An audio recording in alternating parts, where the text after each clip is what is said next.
Bonjour, comment allez-vous aujourd'hui? Eh bien, aujourd'hui, je vais vous parler de la colère du chaser envers son runner dans le parcours flamme jumelle. Et pourquoi, voilà, on est en colère envers lui. Avant tout, je voulais vous remercier de vous avoir abonné à ma chaîne, de vos commentaires, de vos likes.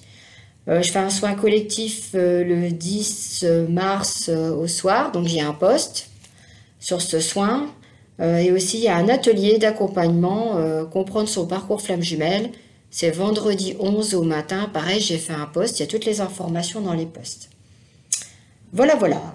Donc, j'ai lu dans les commentaires que beaucoup de chasers, lors de la première et la deuxième partie du parcours, étaient vraiment en colère envers leur runner.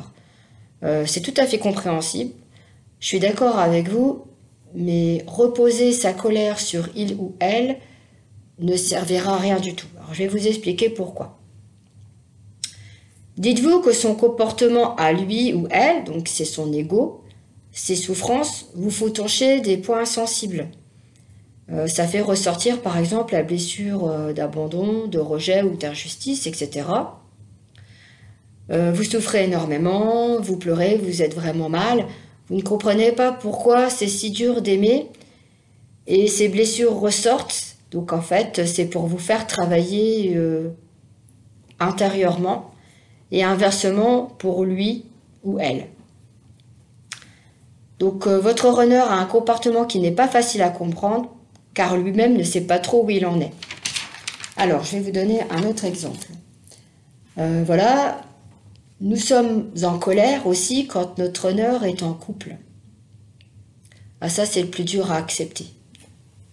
Pour moi, c'est le plus dur à accepter qu'il soit en couple ou qu'il ait une copine depuis un moment, voilà, ou en couple depuis des années, qu'il ait des enfants. Alors, quand vous voyez, il dit qu'il vous aime, il n'y a que lui, mais le pire, c'est qu'il ne fait rien pour que vous soyez ensemble. Donc, pour vous, c'est incompréhensible parce qu'il y a tellement une alchimie entre vous, c'est fluide, il est à la fois votre ami, votre confident, il est votre... vraiment, c'est avec lui, c'est votre prince charmant.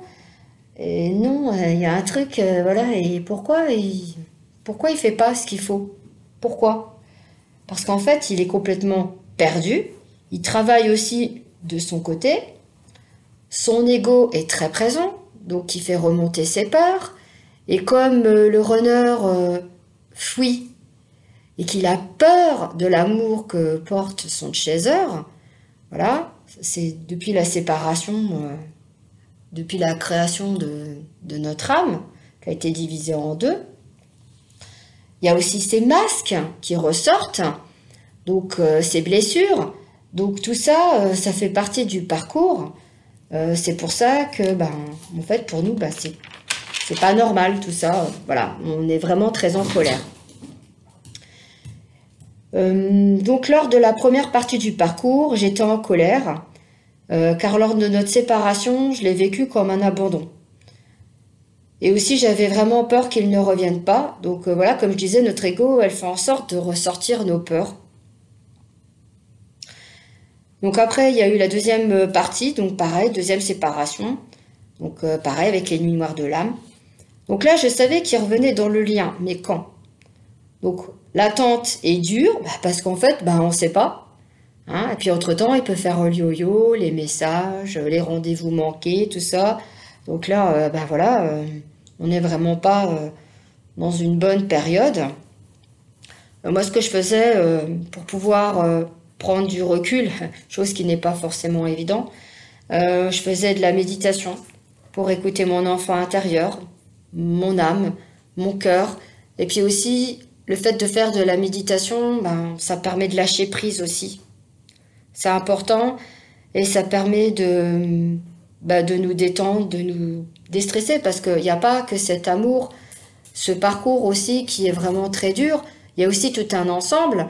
Par exemple, on peut être en couple, on peut avoir des enfants, il y a ça à gérer, plus notre honneur, il y a le boulot, ça va peut-être pas, c'est la galère entre les parents, les frères et sœurs, les vacances qu'on n'arrive pas à organiser. Enfin bref, il y a tout un ensemble aussi qui fait que bah, on a un mal-être.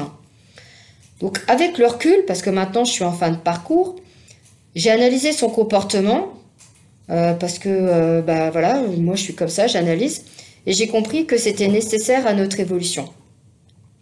Donc les guides, ils ne font pas subir ces souffrances pour nous punir, mais pour nous faire grandir et évoluer, et aussi de prendre du recul. Donc ça va aussi pour nous, mais aussi pour notre jumeau. Et en fait, ces nuits noires de l'âme que nous avons pendant ces deux parties du parcours, parce qu'on a une dépendance de lui, bah, ça permet aussi bah, de lâcher prise et puis de pouvoir avancer dans ce parcours. Voilà, je sais que c'est très dur, que c'est pas évident. Donc voilà, je voulais vous apporter des réponses parce qu'il y avait beaucoup de questions qui se posaient par rapport à cette colère. Voilà, voilà, j'en ai eu aussi. Maintenant, c'est plus le cas. Voilà, si vous avez bah, envie d'apporter des commentaires pour voir comment vous évoluez dans cette situation, comment ça se passe pour vous.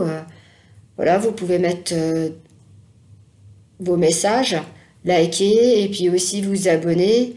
Ben voilà, puis si vous avez des questions, je suis là pour répondre. Je fais un atelier aussi samedi, donc ça peut vous aider à comprendre. Voilà, bah, je vous souhaite une très belle journée. Bye bye.